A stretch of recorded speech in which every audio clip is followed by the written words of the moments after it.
Bon, pas forcément le meilleur cadre pour faire une vidéo. Bon, salut à tous. Aujourd'hui, on se retrouve pour le débrief de Porto Sporting, victoire 2-0 du FC Porto en finale de la Coupe de la Ligue portugaise. Ce qui fait que pour la première fois de notre histoire, on remporte cette compétition. Donc, les gars, moi qui voulais enfin qu'on la gagne, eh ben, c'est chose faite. Et j'en suis content. J'en suis content. Donc, bon, j'ai pas forcément fait la fête, parce qu'en soi, j'étais déjà à une fête en fait. J'étais déjà chez quelqu'un. J'étais chez de la famille, donc du coup, bah, j'ai regardé le match là-bas, mais bon, j'étais concentré sur le match, mais j'étais pas non plus le plus concentré possible. Et puis même, je préférais rester avec la famille plutôt que de fêter comme un fou la victoire. J'étais content, certes, mais voilà. Bon, du coup, et bah voilà. Hein. On a gagné 2-0, but de Eustachio et de Marcano, bien évidemment, qui ont permis au FC Porto de gagner. Au moins, tu diras, toutes ces années où Marcano est là, au moins, il aura fini par connaître une victoire en Coupe de la Ligue. Bon. Au moins, tu te dis, un an qu'il est là, Eustachio, il a connu le trophée que n'a jamais connu Hulk, Falcao, Rames Rodriguez, Lisandro Lopez. La Coupe de la Ligue existe depuis 2007. Du coup, je vais pas citer Deco, des joueurs comme Deco, Fernando Gomez ou Derley, je sais pas, Jorge Costa, tout ça, ou Jardel, tu vois. Je vais pas citer des joueurs comme ça. De toute façon, la Coupe de la Ligue n'existait pas. Voilà.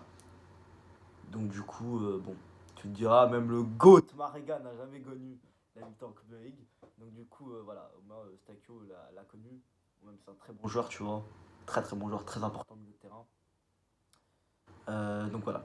Bon, on passe au top et flop. Alors, en top, je suis obligé de mettre Claudio Ramos, c'est obligatoire.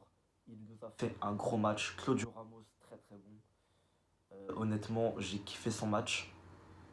Ensuite, en deuxième top, Eustachio, très bon aussi. Et en troisième top, en vrai, je sais pas. Pépé, en vrai, Pépé. Pépé chaud, bien évidemment. Voilà. Et puis en flop honnêtement, Wendell. Voilà. Wendell, qui a pas forcément été ouf, encore une fois. Et on a le retour de Zaidou. Donc malheureusement pour Wendell, je pense que c'est terminé pour lui. Wendell, il avait qu'à être fort maintenant. De toute façon, Wendell, c'est lui qui va cirer le banc, je pense. Et Zaidou qui va reprendre sa place. Je pense honnêtement. Donc, du coup, bah voilà, Wendell, t'as raté ta chance, frérot. T'as plus grosse chance depuis que t'es au FC Porto, je pense. Donc voilà. Parce que bon, est-ce que vraiment Conceição lui a laissé sa chance dès le début? Je ne pense pas. Parce qu'en fait, dès que Zaidou a commencé à revenir au niveau, Wendell sur le banc, alors que Wendell était bon pour le coup, Wendell était très bon. Début de saison où il arrive, il était très bon. Pour moi, ça faisait oublier Zaidou. En plus, Zaidou, il marquait contre Benfica. Non, il marquait pas. Non, il avait pas marqué. Putain, c'était en fin de saison qu'il a marqué contre Benfica. Non, qui faisait des matchs de ouf contre Benfica. Il a mis un but, je crois. C'était pas contre Benfica, c'était contre Vizela, je crois. Il avait marqué. Donc voilà. Et voilà, hein, de toute façon, on n'y peut rien. Bon, Zaidou, je l'ai pas vu. Il a fait une passe ou deux, ça allait. Ça allait encore. Je veux pas attendre flop que ça. Jean Mario, il a été bon, ça va, mais c'est pas été non plus flamboyant comme les derniers matchs. Il a tenu son rang. Voilà, il s'est contenté de tenir son rang. Et puis voilà. Et ouais, bah, j'ai pas d'autres top. Galeno a pas été incroyable. Pépé n'a pas été incroyable. L'autre Pépé en attaque. Ils ont pas tous été incroyables. Taremi n'a pas été incroyable. Voilà. Marcano, bah, il a marqué, mais en soi, il a. Attends. Il a juste tenu son rang. Écoutez, de toute façon, ça a été une victoire logique, mais on a quand même subi et on a bien défendu. C'est ça qu'on retient et qu'on est un très bon gardien. C'est ça qu'on va retenir dans ce match. Et la victoire, surtout la victoire, là, c'est très important parce que c'est la première fois qu'on gagne la Coupe de la Ligue, donc je suis très content. On a deux trophées cette saison. Parce que généralement, quand on gagne pas le championnat, on fait un bon parcours en Ligue des Champions et on gagne la Super Coupe en début de saison. Bah là, on a quand même gagné la Super Coupe en début de saison. On est en huitième de Ligue des Champions.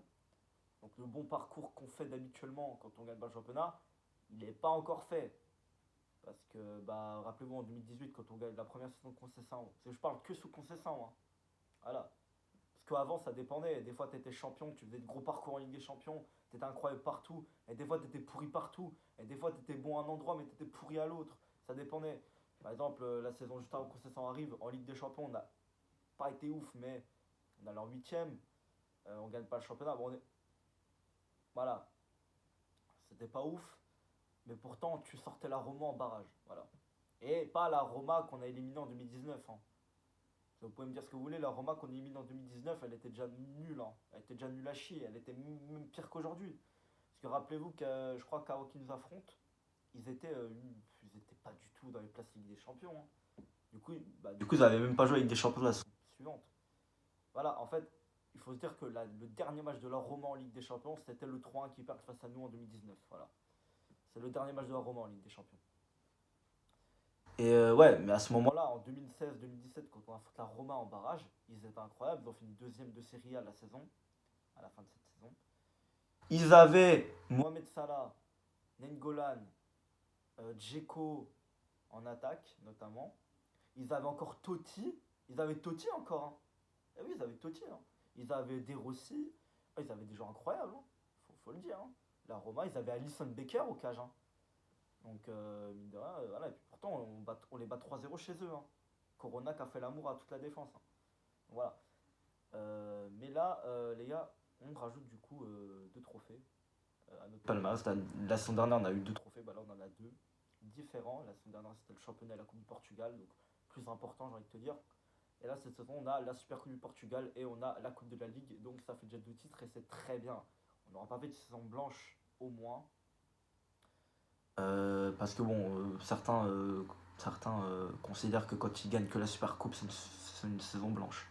Bah, au moins, on a gagné la Coupe de la Ligue. Donc, au moins, là, c'est sûr. Bon, les gars, je vais vous laisser, je pense. C'est très content de cette victoire. Honnêtement, je suis très heureux. Bon, les gars, je vous laisse. On se retrouve, je sais pas, je vais aller voir. Mais bah, on se retrouve au prochain débrief. Salut.